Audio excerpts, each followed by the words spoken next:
It is May 2025, so once again, I'm very late, but I'm finally here with my top 5 favorite video games of 2024, and a few extra inclusions. I'll do my best again to avoid major story spoilers, but I will be discussing these games and their gameplay, soundtrack, visuals, and stuff like that in pretty good detail, so there will be minor spoilers, but you'll still have all the reason in the world to check out my picks if you haven't. Now, before we get into the top 5, this year I actually have some honorable mention entries. They're admittedly pretty mainstream picks, so bear with me, but I'll start with the consensus indie game of the year, Balatro. Developed by Local Thunk and published by PlayStack, Balatro is a poker-themed roguelike deck builder, which is an odd yet new and fun combination of genres. It became immensely popular last year and still has a huge following. The reason I'm placing Balatro as an honorable mention, though, is because I have a strange love-hate relationship with it. Generally, when I get addicted to a game, it's because I'm having non-stop fun. I got addicted to Balatro, but I kinda hated it. Not sure if that even makes sense. The idea is unique, and the graphics and visuals are eye-catching and memorable. Instead of actually playing poker, you play poker hands to hit certain scores, with some rounds acting as bosses that debilitate your deck. If you're not familiar, the roguelike genre usually describes dungeon crawling games where you fight monsters, but the overall structure is that when you start a completely new save file, you realistically don't have a chance to clear the entire dungeon or run on your first several tries. But you keep trying and failing, and depending on how far you get, or if you hit certain requirements, you achieve meta progression, which gives you access to new skills, better attributes, all things that you can use on subsequent runs to generally give you better chances of getting further each time. In Balatro, that takes the form of adding new cards, modifiers, and jokers to your deck, and to the shops that you encounter between rounds. The unique effects and bonuses that different cards give will lead you towards different playstyles and hands to focus on. While I did sink a solid 40 plus hours into it, and this complaint might sound lame, I think Balatro is a tad too luck-based compared to other roguelites. I'm not a roguelite expert by any means, but the genre has grown on me a lot in recent years with wonderful games like Hades and Enter the Gungeon. With those games though, skill, practice, and repetition are the primary means by which you eventually get good enough to reliably win runs and even beat higher difficulties.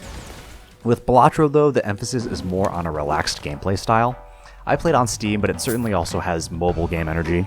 It's technically turn-based, so speed and execution are not the limiting factors here, as they definitely are with the other examples I mentioned. But even though runs are not too long and played at your own pace, it quite literally can feel like luck of the draw sometimes. Even though you're usually rewarded for careful planning, obviously being based on poker, luck has to be a factor. You know what though, maybe I'm just not that good at poker to begin with. Also, I can't deny that randomness is present in all roguelites. There are times when every draw goes your way and you find a combo that's so good it automatically wins the run for you.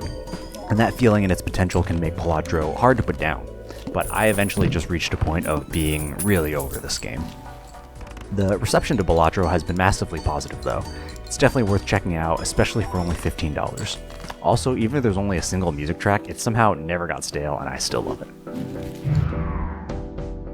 Second and last honorable mention, and you can accuse me of baiting the algorithm on this one, is Astrobot.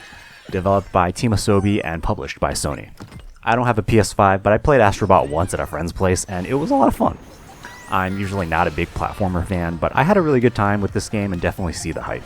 Sony's answer to Mario that on all fronts makes the absolute most use of the PS5's hardware in terms of incredibly shiny visuals and creative use of haptic feedback on the controller whenever you're walking through snow or swimming or what have you. Astrobot is a love letter to past PlayStation classics. As a Nintendo fanboy growing up though, I've never actually owned a PlayStation, so unfortunately a lot of the Sony references went right over my head. But while we were playing, my friend kept begging for an Ape Escape reference. He is a Sony fanboy, and coincidentally on the final level of the first world, it was an entire homage to Ape Escape. So the whole time I was playing and I was just asking him questions like, is this radar thing from Ape Escape? Yep. Is this rail grinding thing from Ape Escape? Yep. So yeah, we had a grand old time, and if I had a PS5, I'd likely play Astrobot to its completion, and maybe it would have received a more formal placement on the list. Just one more detour before we get into the top 5. I want to shout out my DLC of the year. This is an idea I got from the Game Awards, a controversial choice, including Shadow of the Erdtree as a Game of the Year candidate. I'm going to avoid that issue entirely by cordoning off a DLC of the Year pick.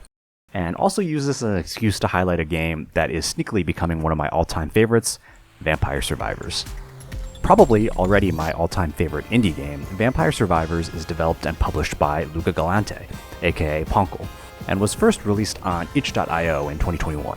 It has continued to receive numerous massive updates, some free and some paid, with heaps of content, and has already collabed with brands like Contra and even Among Us. Its most recent paid DLC in partnership with Konami came in October of last year, titled Ode to Castlevania. Why is this little indie game with its simple pixel art my favorite? Well, it's just so addicting. Prior to the game, Poncle had experience working with slot machines of all things, so his use of flashy, colorful graphics and big numbers that make your brain happy was cleverly carried over. Also, immediately drawing obvious inspiration from Castlevania, Vampire Survivors is a pretty accessible and forgiving 2D roguelite where you control a character who automatically attacks and fends off continuous waves of monsters. You level up to get items and evolve your weapons into more powerful forms. You roam the map to collect chests and find relics which act as meta progression for future playthroughs, unlocking different mechanics and more maps. Each round is capped at 30 minutes if you can survive that long.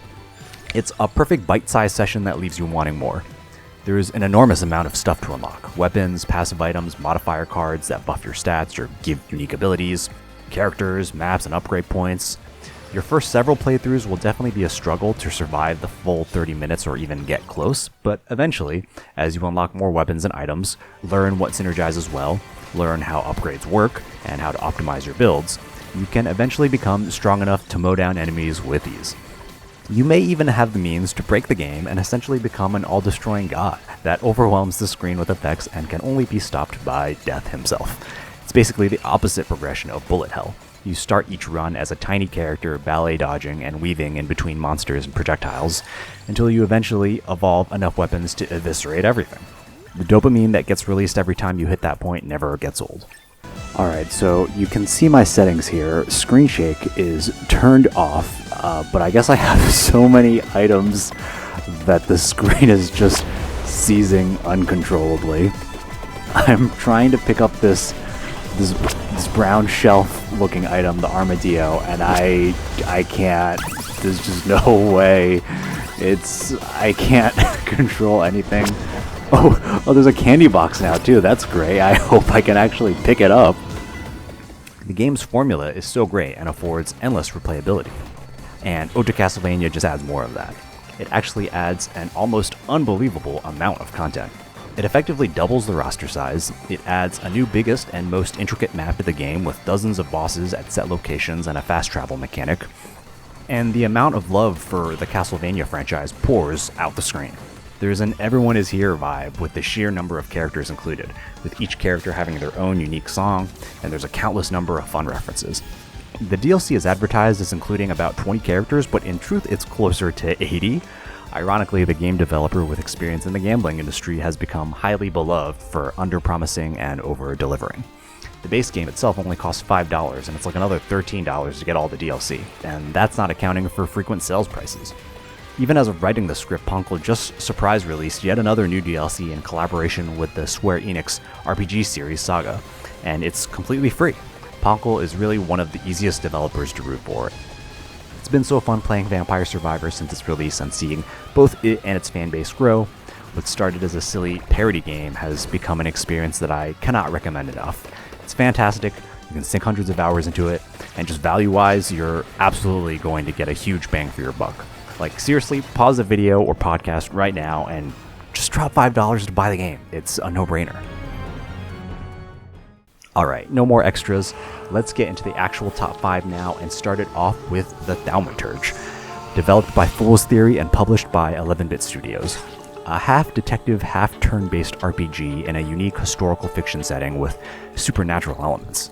You play as Wiktor Szulski, returning to his hometown Warsaw, Poland in 1905 after previously being exiled by his father.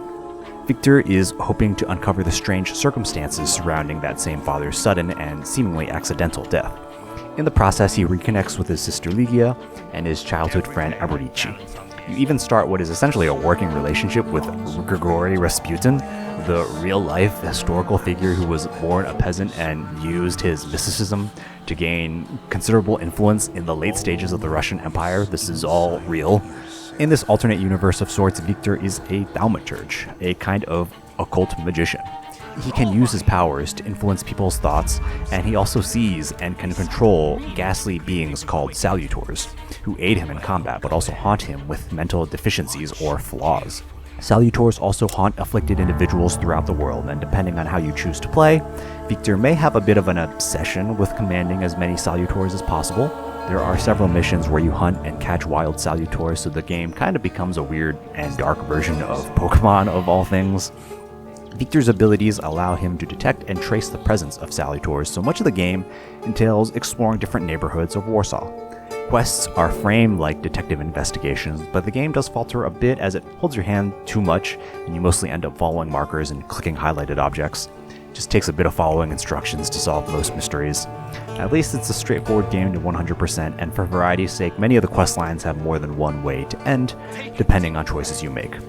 The interactivity is more so in your personal decisions as opposed to racking your brain. Speaking of decision making, the Thaumaturge is labeled as a choices matter and morally ambiguous game. There is a Paragon/Renegade type system in your actions and dialogue choices, with a few different ways for the entire story to end, although I honestly never got that invested in the characters or narrative. Maybe my mistake was I left the English dub on, but probably should have switched to the Polish dub with English subtitles. But again, the setting is really immersive and plays into Viktor's own personal adventure in interesting ways. The game gives you a look into a socially and politically tense time in Poland's history, albeit with some fantastical and Lovecraftian additions. Graphically, the game is pretty nice, and all of the set dressing from the clothing to the music is expertly researched and implemented. It really gives Thaumaturge a unique charm. And I can't deny that for some odd reason, I do enjoy watching characters have conversations with each other. I mean, how can I not with all the RPGs I play? The combat is easily my favorite part and where you can sink the most time. It looks a little funny at first, you just standing there ready to fight with bare fists, a pistol, and your pet ethereal monsters against random people on the street, but the system overall is pretty fresh and well done. There's a lot of typical RPG elements like status effects and a turn-based system where every enemy and allies moved is mapped, which is nice. I really like games that give you all the information you need in combat and let you formulate strategies from there, as opposed to forcing you to play blind and inevitably get punished for not expecting or preparing for something. You can switch between your captured salutors freely, and you and your salutors' moves take anywhere from 1 to 3 turns depending on how much damage they do. This really opens the door to plan accordingly and set up decimating combos, or continually interrupt your enemy's attacks, or stack status effects to a crippling degree. It's your preference. There's a lot of potential builds to play around with. Also, some of your Salutor's attacks are just badass to watch. The Thaumaturge is not a perfect game, and its mix of influences may be a bit niche, but it is an extremely fascinating and one-of-a-kind experience with a lot of fun to offer. It's also a lot less of a slog than many other modern RPGs. There are side quests, but not a lot of grinding or random mini-games to be had. I definitely recommend giving this a try. Up next is my favorite indie game of 2025, it's Thronefall. Just the second game both developed and published by Grizzly Games. It's a sort of real-time strategy game, but it's also the first tower defense game making one of these lists. I think like a lot of people, I have a special place in my heart for tower defense games. It's a genre that I played a ton when I was a kid growing up and wasting hours on sites like Kongregate and Armor Games. A genre with the perfect mix of accessibility, replayability, and satisfaction when you manage to fend off or even completely vaporize huge waves of enemies. In Thronefall, you control a king/hero character and navigate the map during the daytime to place towers as well as other structures like walls or houses, farms to generate gold, or barracks and archery ranges to spawn soldiers that you can strategically move across the map. There's no timer during this preparation phase, so you can take as long as you want, which creates a cozy city building vibe. Once you're fully prepared, you trigger the nighttime, and both your character and the defenses you've set engage in combat to defend your town center. At first glance, the game is pretty easy and chill. Buildings can only be placed in preset locations, so Thronefall is pretty streamlined by normal tower defense standards, and it's quick to understand. However, under the hood, there's a lot of depth. You choose your character's weapon before starting a level, as well as your passive abilities. and even though buildings are in preset locations, there are different upgrade paths to choose from. You might specialize towers that start far from the action to snipe one-off enemies that squeak through the defensive line, but you could value maximum damage per shot to quickly kill strong enemies, or have them fire as rapidly as possible in case you need to take down multiple weak enemies. Meanwhile, it's probably better to set up your frontline towers to be as sturdy as possible and specialize in splash damage. There's similar variety in your soldier units. Archers can sit behind walls and only deal ranged damage, or you can upgrade them to be proficient in melee combat to better slow enemies down. You're going to have to decide how to handle your economic buildings. Do you get greedy and invest in them as early as possible, or is that money better spent right now on actual defenses? The building and upgrade system is fantastic and offers so many ways to adapt and play. Replayability is pushed further by the arcade-like scoring system. You have mutators that make the game more difficult in really creative ways. Aside from the basics of just spawning more enemies that are harder to kill, mutators might restrict what buildings you can use, or prevent you from building walls, or make enemies randomly revive after dying. The difficulty can truly get rage-inducing when trying to 100% the achievements, and some bosses in particular pose a true challenge. Some achievements also really force you to play in different ways, as some mutators prevent you from building any towers at all, or any military buildings at all, so you'll have to focus on buffing your king as well as work under serious restraints. There's even a few different modes to play outside of the regular levels. There's a roguelite trial mode where you essentially draft pick enemy waves, so the experience is different each time. Another big part of Thronefall's appeal is its presentation. The visual style is very simple and minimal, yet also charming and sleek. There's a lovely variety in terrains and color palettes you get to see and defend across the handful of maps. Maps also offer different gameplay experiences, with different monsters spawning from multiple directions, and each map having different building options, as well as some unique mechanics like summoning circles to make waves harder but also earn more gold. Later stages also have bosses that spawn in unique ways. Thronefall is a really fun strategy game. You can lay back or try hard to your heart's content. It's a tower defense title with immense depth but not overbearing complexity. And it's another great value indie game at only $13, so another easy recommendation from me. Up next is the Apollo Justice Ace Attorney trilogy, developed and published by Capcom.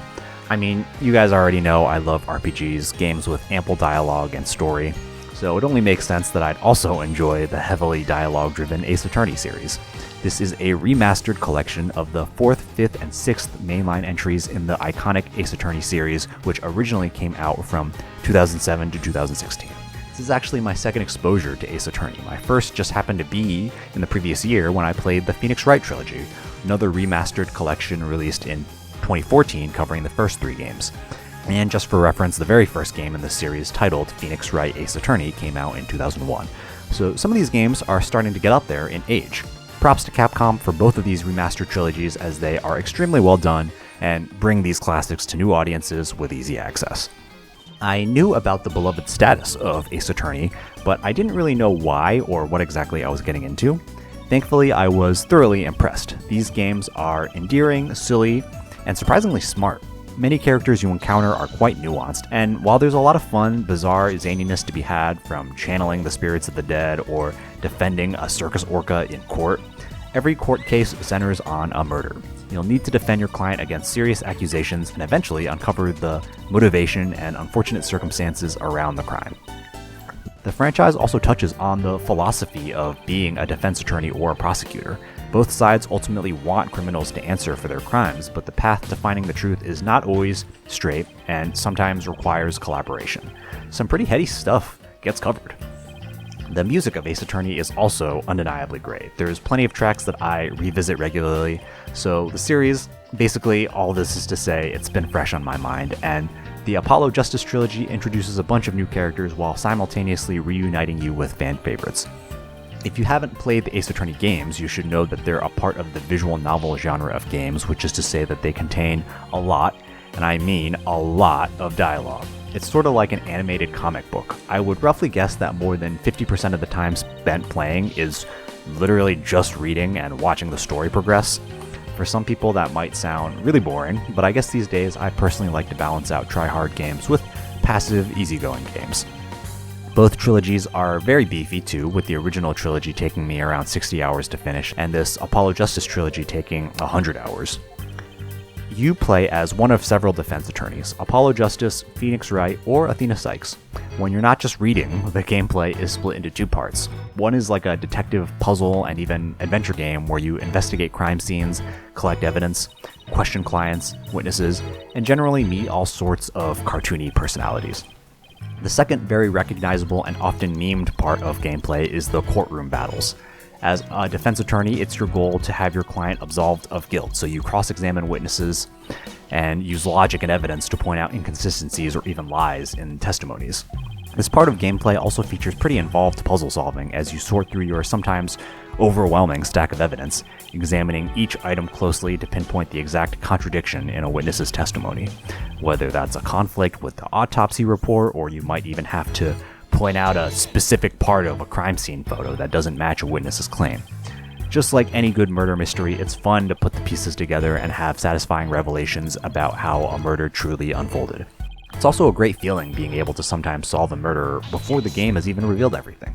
You get to watch as new pieces of information confirm your suspicion.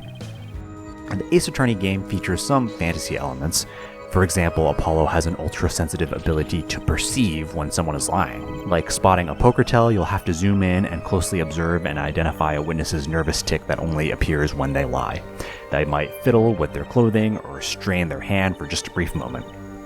Since this is a visual novel, the strength, of course, lies heavily in the quality of the characters and story.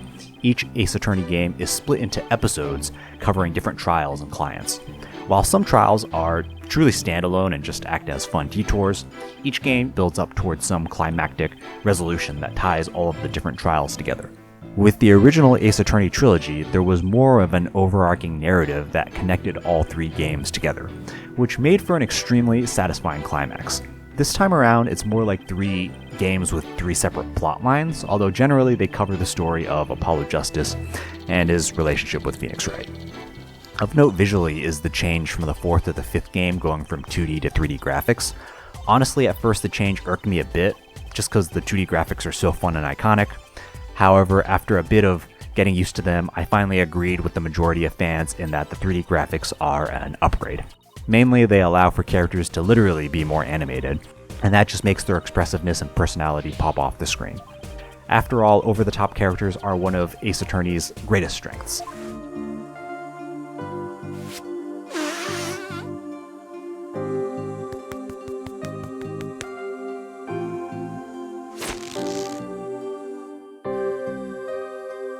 The Ace Attorney franchise is a fantastic experience. I highly recommend both trilogies, as you do have to play the first before you can play Apollo Justice.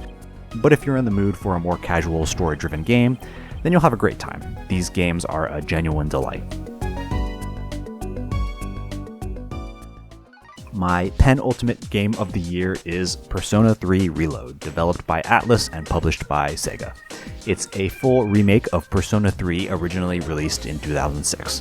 For context, Persona 5 Royal is legit my favorite game of all time. I also think Persona 4 Golden is criminally underrated and deserves to be mentioned when having any discussion about classic JRPGs. Before this though, I had never played any version of Persona 3, so I won't be able to comment on differences this remake implements, but when I heard Atlus was remaking the game at all, I was ecstatic. And thankfully, this is essentially everything I want out of Persona. If you're not familiar, the Persona games are a beautiful marriage of the JRPG and social simulation genres. Each game is a standalone entry, and they take place in a high school setting where you befriend different students and eventually form some sort of team to combat a greater evil. That's the most surface-level description I can give. The core aspect of the series comes from the concept of a persona, which is a manifestation of one's inner psyche and subconsciousness. When a character awakens to their persona, they might be facing their fear, identifying with their true self, or just generally reaching their full potential as a person. Your persona is how you fight in combat. They determine the stats, abilities, strengths, and weaknesses of each character. The main protagonist is able to fuse and wield multiple personas. There's an in-game compendium that makes it super straightforward and rewarding to fill out, so this is coincidentally another game on my list where you have a collect-em-all Pokemon type game with turn-based combat. Other than the protagonist though, your party members cannot change personas, so their playstyle and moves are basically set. Your party fights one or more monsters at a time, and you all take turns attacking, trying to strategize and isolate each enemy's weakness. Hitting a weakness grants you one extra turn immediately, so you can string together multiple attacks uninterrupted and eventually unleash an all-out attack when you've hit every enemy's weakness. Be careful though, because the reverse is also true. When one or more of your team members' weaknesses are targeted, it can spell devastating consequences. This game also has a meter mechanic absent from P4 and P5 called Theurgies, where each character has a super move that slowly charges and can be kept at the ready to deal heavy damage that ignores resistances. You'll usually just pocket this for boss fights. All combat takes place in Tartarus, which is essentially one long dungeon that you travel further through as you keep progressing the story. I will say, compared to Persona 4 and 5, this game's dungeon doesn't quite stack up, but all in all, the combat and gameplay loop is basically what you expect from Persona. This is a game where I bump up the difficulty and just casually do a lot of grinding and leveling. Each Persona game features a different visual flair for how your persona is summoned, and I don't recall, honestly, if it's ever directly addressed why it works like this, but in Persona 3 you use what's called an evoker, which looks suspiciously similar to a handheld gun, and you shoot yourself in the head. So yeah, the imagery and story of P3R right off the bat are quite dark. The game covers some intense topics with elegance, even if things do get a bit heavy-handed towards the end. I think where this game shines along with the other Persona entries is in its characters. The social link system was actually introduced in Persona 3 and plays a huge part in the social simulation aspect of the series. When you have free time outside of Battle Lane exploring Tartarus, you spend time with characters you meet to grow your relationships. There are gameplay implications in that maxing out your bonds allows you to summon stronger personas. There's also the classic Persona calendar system, so you have a limited amount of in-game time. For newcomers, you might find it tough to fully max every social link, as you'll have to choose who to spend time with on certain days depending on availability. This is something that makes the Persona formula fun to master and get good at min-maxing. The appeal of social links is you get to see many individual and personal stories unfold like little vignettes.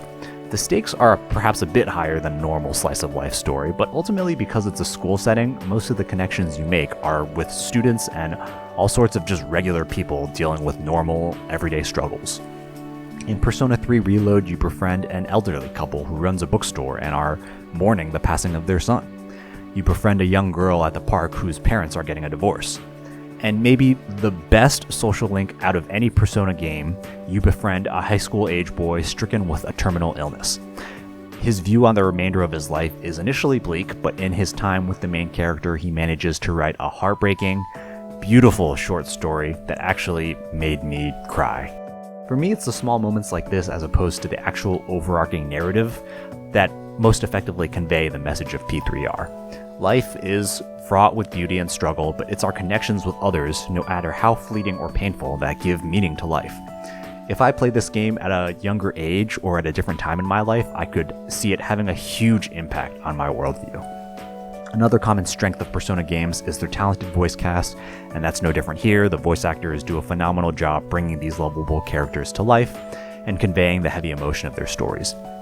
Unless you're in my situation, you can't understand how I feel. But I prefer it that way. I wouldn't wish this on anyone. And of course, one of the simple truths of video games in general is that the Persona series has some of the greatest video game soundtracks of all time, and Persona 3 clears that absurdly high bar with ease. This game brings a jazz and hip-hop style to its tracklist, and there are several songs that I still listen to regularly. The instrumental track during the exam is that irresistible, smooth, cool jazz that has become so synonymous with Persona at this point. Meanwhile, tracks like Color Your Night and Memories of the School highlight just how devastatingly bittersweet this game really is. Persona games just wouldn't be as special and captivating as they are without their incredible music.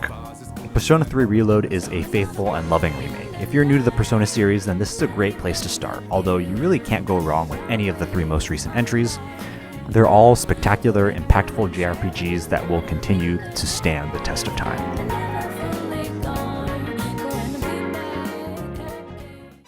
And my number 1 game of the year, which you probably could have seen coming based on how much I just waxed poetic about Persona, is Metaphor ReFantazio, developed by Studio Zero and published by both Atlus and Sega. I actually thought of talking about my number 1 and number 2 picks together so I could keep going back and forth because there are naturally a lot of comparisons to make. I decided against that since I want to celebrate both games individually, although apologies in advance as I'll still be referencing Persona a lot. Both of these games are great, and they kind of beat each other out in different ways, but I think Metaphor ReFantazio is just the overall more consistent gaming experience. To rip the band-aid off, yes, Metaphor ReFantazio is in many ways a Persona game in a medieval high fantasy setting. Not a huge surprise, as you have many key Persona staff members returning to the fold, including character artist Shigenori Sojima and composer Shoji Meguro. This is probably Atlus's way of releasing a big, shiny new game that's not called Persona 6, understandably. It's once again a turn-based JRPG with social simulation aspects. Some history that I have not yet mentioned is the Persona series itself is a spin-off of the Shin Megami Tensei or SMT series, which is developed by Atlus and debuted in 1987. SMT is still going strong with SMT 5 released in 2021 and its expanded edition released in 2024. 2024 was actually quite a busy and successful year for Atlus. The only SMT game I've played is the SMT 3 Nocturne HD remaster. I put 20 hours into the game, but it was not for me. It is a turn-based JRPG, and many of the personas that you summon and encounter in the Persona games come straight from SMT, but the lack of social simulation really hurts. Instead of party members, the demons you collect and carry in your inventory fight alongside you. SMT is also notoriously very difficult in sometimes seemingly unfair ways. It's pretty normal to run into a random battle or boss that completely wipes the floor with you, taking multiple turns in a row and spamming attacks until you die. It's not for the faint of heart. I bring up that context because Metaphor draws more inspiration from SMT than modern Persona games. And maybe I'd say this if I played and liked more SMT games, but it's interesting to see Atlus just do a JRPG that isn't Persona, like to see them apply the formula in a different way. Delving into Metaphor's setting and story, it's super compelling and has plenty of wild twists and political intrigue. We're not in a school setting anymore, but there's still plenty of thought-provoking themes with real-life implications. In Metaphor ReFantazio, you traverse the fantasy realm Uchronia in a battle royale-type tournament to become the new king after the former king and prince are both mysteriously assassinated. There are no normal humans in a sense, but there are different ethnicities as characters descend from varying tribes and have notable physical differences from horns to wings to long ears, or even 3 eyes. Class struggle, religious indoctrination, and racism play huge parts in the narrative, and your claim to the throne is like a grassroots campaign.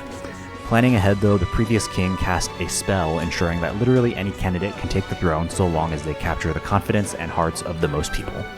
So you band together with your motley crew and travel the land to compete in this grand tournament and also do as much good along the way as possible, helping anybody in need regardless of race or social status. This game has a surprising amount of social commentary. Perhaps frustratingly, it doesn't really give concrete solutions to fix the complicated real-life problems that plague society in 2024 and 2025, but there is a lot to chew on, and like Persona 3, this story can certainly leave you feeling inspired. And personally, I prefer the tone of Metaphor as it's a bit more upbeat. Touching on aspects of the presentation, I love the huge hand-drawn map along with the character portraits. It all mixes so cleanly with the iconic Persona menu style. I will say, Metaphor's music, while it is beautiful, is not quite as instantly catchy as Persona's, although again, the Persona soundtracks are some of the best music ever written by mankind, so it's a difficult standard to beat. Uchronia is not an open world, but because you have a huge continent to cross, it leads to much better variety in the dungeons compared to P3R. Many of the environments and set pieces in the game are huge and beautiful and stunning, like the gigantic stone face of the former king staring down at you in each city, or when you leave your continent-traversing ship to enjoy the scenery. Like many great RPGs, you have tons of side quests and optional dungeons, and just like Persona, you have a calendar system, so you need to meet certain deadlines to progress the story. But if well managed, I think this game is a little bit more forgiving than Persona in terms of 100%ing everything, so you'll have plenty of time to go off the beaten path. The traveling and adventure aspect of this game is really great. Some locations take multiple days to get to and have dungeons along the way, so you can string together multiple quests per trip for maximum efficiency. You also randomly encounter natural wonders that your ship driver, Anurus, will turn into cute little postcards. There's also a weather system that affects the strength of monsters, so you need to plan accordingly, lest you arrive at a dungeon on a stormy day, and all the monsters are tougher than normal. All these aspects make it feel like you're on an epic road trip with your friends. Adding to the Persona-isms, you have the follower system replacing social links. The social links are slightly less emphasized than in normal Persona games, but they're still a lot of fun, albeit slightly less relatable since, for example, you'll be helping a knight reclaim her honor as opposed to helping a schoolboy struggle with his eating disorder. Still though, this game features another lovable cast of personalities with exceptional voice acting. I like too that the main character is partially voiced. I definitely prefer that to a completely silent protagonist. Moving on to the combat, one big departure from Persona is you can actually fight in the open world in real time and not just in turn-based combat, sort of like Xenoblade or Dragon Quest. This addition is a huge positive for me as it brings more variety to the combat and makes grinding a lot easier. Although whenever you get ambushed or attack a strong enemy or encounter a boss, you'll go back to classic turn-based fighting, so the whole game is a sort of hack and slash hybrid.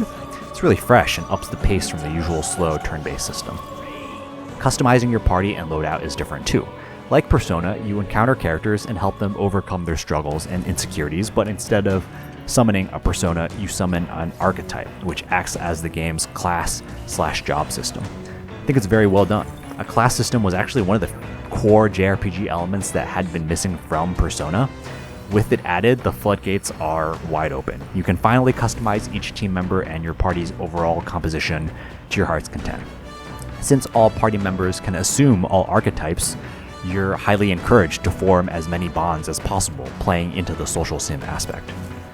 Alright, even though there's more I could say, I think I need to wrap things up for time's sake. I'm obviously very biased and have a fairly predictable taste in games at this point, but Metaphor ReFantazio is a must-play for fans of JRPGs and narrative-driven games. It's a long game, but it's engaging from start to finish. It's worthy of the lofty Persona comparisons. Its influences are familiar, but its execution is smart and refreshingly nuanced. It's my 2024 Game of the Year. And there you have it, another Disc Junkie video game list in the books, and thankfully, hopefully, I can't see how long it'll take me to edit this, but I hope it's released a little bit earlier this year.